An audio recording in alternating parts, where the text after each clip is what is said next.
16 दिवसानंतर आपल्या ज्या आळ्या कोस तयार करताना आता तो कोस जर आपण तसंच घरात ठेवून द्याला तर त्याचं काय होतं हे तुम्हाला मी समोर सांगतो, म्हणजे पूर्णपणे सायकल सांगतो कशी आहे.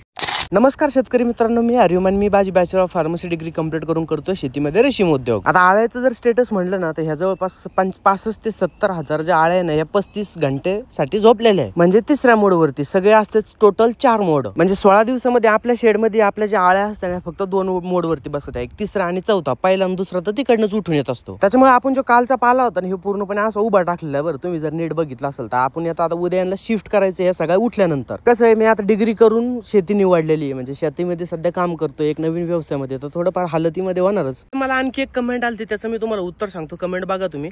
जर त्यातनं फुलपाखरू जरी गेलं बाहेर तर त्याचं एकदम लो क्वालिटीमध्ये वजन असतं त्यामध्ये, म्हणजे एकदम कमी वजन असतं, त्यामुळे त्याला जास्त वजन भरणार नाही, आपल्याला चांगला भाव भेटणार नाही. पण तुम्हाला सांगतो त्याची सायकल कशी असते.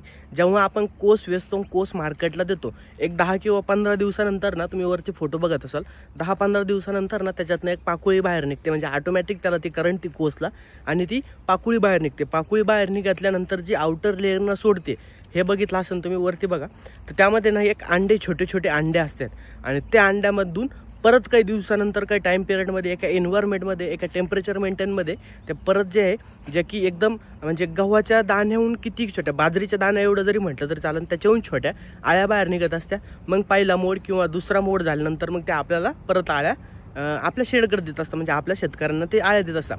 परत आपण त्यांना एक 16 दिवस पालाखाऊ घालतो. पालाखाऊ घातल्यानंतर ते परत कोस बनवत्या आणि परत तशी सायकल चालूच राहते. पण ते मार्केटवर डिपेंड असतं, मार्केट त्याला कसं युटिलाइज करू शकते म्हणून.